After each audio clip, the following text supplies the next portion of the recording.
Hello everyone, আমি new একটা ব্লগে তোমাদের অনেক অনেক ওয়েলকাম। আর আমি ভাবি আমার ব্লগগুলো কে কোথা দিয়ে দেখছি অবশ্যই জানিও, আর ভালো লাগলে অবশ্যই লাইক কমেন্ট শেয়ার করে দিও। তো যেই জন্য বাপের বাড়ি গেছিলাম আর কি দুদিনের জন্য, আমি জল ঢালতেই গেছিলাম ওখানে যে শিব মন্দির আছে ওখানে, কারণ ছোটো থেকে ওখানে ঢেলে এসেছি। আর যেহেতু সামনে বিয়ে হয়েছে তো শ্রাবণ মাসে আমি একবার এখানে জল ঢালবই।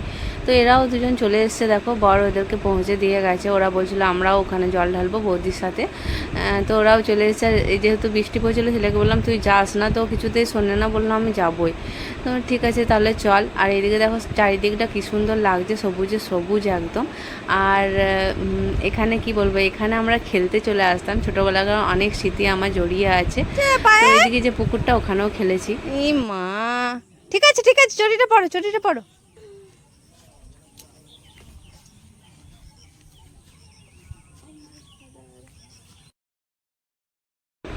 তো দেখো গিয়ে পরে আমি কিন্তু ঢুকে গেছি, কারণ খুব একটা ভিড় ছিল না, যেহেতু 11টা বাজছিল। আমি একটু দেরি করে গেছিলাম যেহেতু ওরা আসবো বলছিল।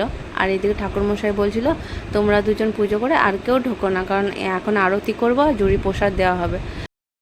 তারপর আমার তো হয়ে গেলো, তারপর ওদের দুজনকে বললাম তাহলে তোরা ঢেলে আয়। যেহেতু এখনই আরতি হবে, তারপর জুড়ি প্রসাদও দেওয়া হবে, তো ওদেরকে বললাম একটু ঢালতে দিয়ে দাও জলটা। ওরা জল ঢেলে নিয়ে, আর আমি যেহেতু বসে আছি দেখো, তো আমি ভাবলাম একটু সেলফি নিয়ে নিই। এইদিকে সেলফি নিয়ে নিচ্ছে, আর ওরাও জল ঢেলে বেরিয়ে গেছে। তারপরেই দেখো মন্দিরটা কী সুন্দর করে পরিষ্কার করা হচ্ছে, কারণ এখনই আরতি হবে।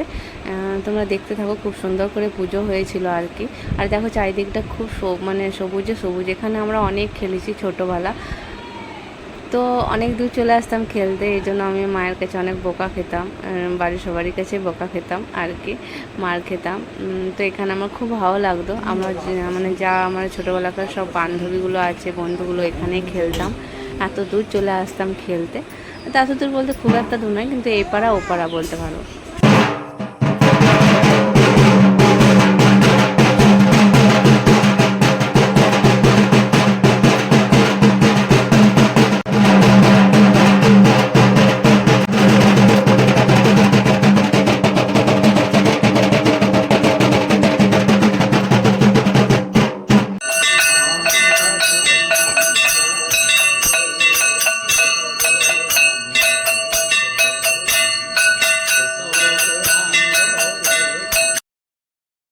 তো দেখো ফাইনালি পুজো হয়ে গেছে মন্দিরে, যেটার জন্য বসেছিলাম আর কি, জুড়ি প্রসাদ নেওয়ার জন্য। তো অনেকটাই দেরি হয়ে গেছে, এখন 1টা বাজে।